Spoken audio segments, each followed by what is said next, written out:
The evening air was warm and gentle as Parker Matthews walked through the tree-lined streets of downtown Charleston with his 7-year-old daughter, Sophie. It had been their tradition for years now, these Thursday evening walks to get ice cream after her piano lessons. Sophie held his hand tightly, chattering about her day at school, about her friend Emma's birthday party, about the new song her teacher wanted her to learn. Parker listened with the half-attention of a busy man, nodding at the right moments while his mind drifted to tomorrow's board meeting, to the quarterly reports waiting on his desk, to the merger that could expand Matthews' financial group into 3 new states. At 43, he'd built something remarkable from the ground up, and it required constant vigilance to maintain. "Daddy, look!" Sophie tugged his hand, pointing to a colorful ice cream cart parked near the corner, its striped umbrella glowing under the streetlights. "Can we get some?" "Of course, Princess," Parker said, pulling out his wallet as they approached. That's when he noticed her.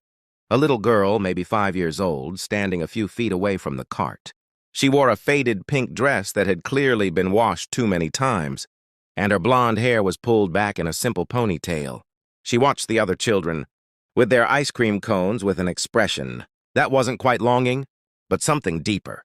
Resignation, perhaps. The look of a child who had learned not to hope for things she couldn't have. Parker ordered Sophie's usual strawberry cone, and his daughter accepted it with a bright smile. As they turned to leave, the little girl suddenly stepped forward, not toward Parker, but toward Sophie. "That looks really good," the girl said softly, her voice carrying a maturity that didn't match her small frame. Sophie, with the generous heart of the well-loved, immediately offered her cone. "Do you want to try it?" The girl shook her head quickly. "No, thank you. I was just saying it looks nice." Parker found himself studying the child more closely. Her clothes were clean but worn. Her shoes were slightly too small, the toes pressing against the canvas. But it was her eyes that struck him. Old eyes in a young face, eyes that had seen more than they should have. "Would you like your own cone?" Parker asked gently. "My treat." The girl looked up at him, and for a moment, he thought she might accept. Then she shook her head again. "No, thank you, sir. I don't need anything." Something about the way she said it, with such dignity, such careful politeness, touched Parker in a way he hadn't expected. Before he could respond, a woman approached, and Parker immediately understood. The woman was young, probably late 20s, with the same blonde hair as the girl. She wore jeans and a simple white t-shirt, and she moved with the exhausted grace of someone who had worked a long shift on her feet. "Lily," the woman said softly, "I told you to stay by the bench." "I'm sorry, Mama," the girl said. "I just wanted to see the pretty cart." The woman noticed Parker and Sophie, and her expression shifted to cautious politeness. "I'm sorry if she bothered you." "Not at all," Parker said quickly. "I was just offering to buy her an ice cream." "That's very kind," the woman said, "but we're fine." "Come on, Lily."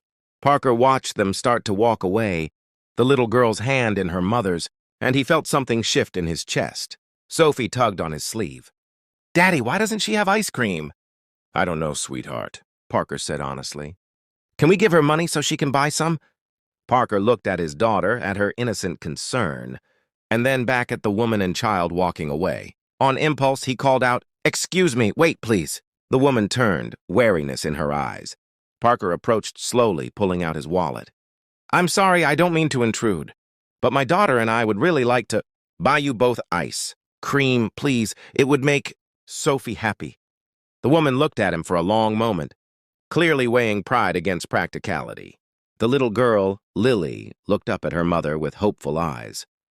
"Please, Mama," she whispered. The woman's resistance crumbled. "All right. Thank you. That's very kind." They returned to the cart, and Parker bought cones for both Lily and her mother.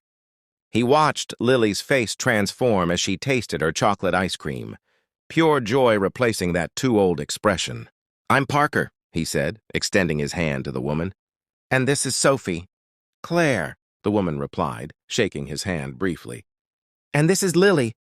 "Hi, Lily," Sophie said brightly. "I'm 7. How old are you?" 5.5, Lily said, with the precision of young children who count half years as full accomplishments. They stood there for a few moments, an awkward group of 4 strangers connected by ice cream cones. Parker found himself not wanting to walk away, though he couldn't quite explain why. "Do you live nearby?" he asked Claire, trying to sound casual rather than intrusive. "We're staying at the Morrison Street shelter," Claire said, lifting her chin slightly as if daring him to judge. "Temporarily. I'm working to save enough for a deposit on an apartment." Parker nodded, keeping his expression neutral. "What kind of work do you do?" "Whatever I can find," Claire said. "Right now, I'm waitressing at the diner on 5th Street. Morning shifts. Lily comes with me sometimes. Does her coloring books in the back booth." Sophie, oblivious to the weight of the adult conversation, had begun talking to Lily about school and books and favorite colors. The two girls sat down on a nearby bench, and Parker gestured to another bench a few feet away. "May I?" he asked Claire. She hesitated, then nodded. They sat, watching their daughters interact. "I don't usually accept charity," Claire said quietly. "But Lily, she so rarely asks for anything. When she wanted to see the ice cream cart, I couldn't bring myself to pull her away." "It's not charity," Parker said. "It's just ice cream." Claire smiled slightly, a sad smile. "To you, maybe. To us, it's more than that." They sat in silence for a moment, and Parker found himself asking, "If you don't mind my asking, how did you end up at the shelter?" Claire was quiet for so long that Parker thought she might not answer. Then she spoke, her voice steady but soft. "My husband died 18 months ago. Heart attack. He was only 32. We didn't have much savings, and I didn't have life insurance on him because we couldn't afford it. I was working part-time as a dental assistant, but after he died, I couldn't keep up with the rent on my own. We bounced around, staying with friends, but I didn't want to overstay our welcome anywhere. The shelter. It's temporary, just until I can get enough together for first month and deposit." "I'm sorry," Parker said, meaning it. "Thank you," Claire replied. "We're managing. Lily is strong. She doesn't complain." Parker looked over at the little girl who was laughing at something Sophie had said. "She seems like a wonderful child." "She is," Claire said, and the love in her voice was unmistakable. "She's everything to me." They talked for a while longer, and Parker learned more. Claire had been studying to be a teacher before. She'd gotten married and had Lily. She'd put her dreams on hold to help support her husband, while he'd tried to start his own business. After he died, she'd tried to go back to school, but couldn't manage it financially while working full-time and caring for Lily.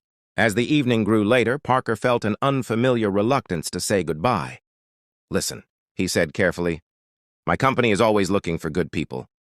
If you're interested, I could help you find something more stable than restaurant work. Better hours, better pay, benefits." Claire looked at him with a mixture of hope and suspicion. "Why would you do that?" Parker considered the question. "Because I can," he said simply. "And because your daughter deserves to have a home, and you deserve a chance to get back on your feet." "I don't want a handout," Claire said firmly. "I'm not offering one," Parker replied.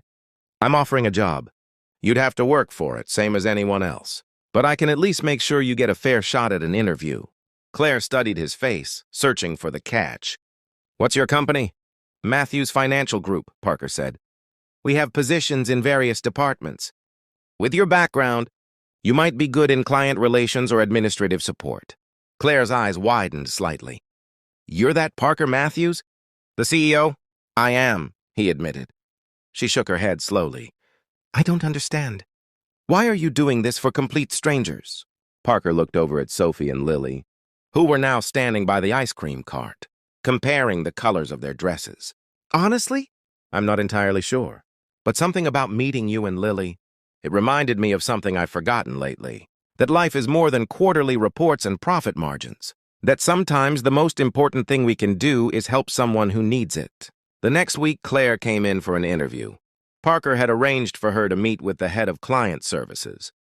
And he'd been honest. He'd explained that she was someone he'd met who needed a chance, but that the hiring decision would be based on her qualifications alone. She got the job on her own merit, though, impressing the department head with her professionalism and quick learning. Parker helped her find an affordable apartment and arranged for the company to advance her enough for the deposit to be paid back through small payroll deductions. Within a month, Claire and Lily had moved out of the shelter and into a small but clean two-bedroom place near Sophie's school. The girls had become fast friends, and Claire would sometimes bring Lily to the office after school. Parker found himself looking forward to those visits, to Lily's shy smile and Claire's growing confidence.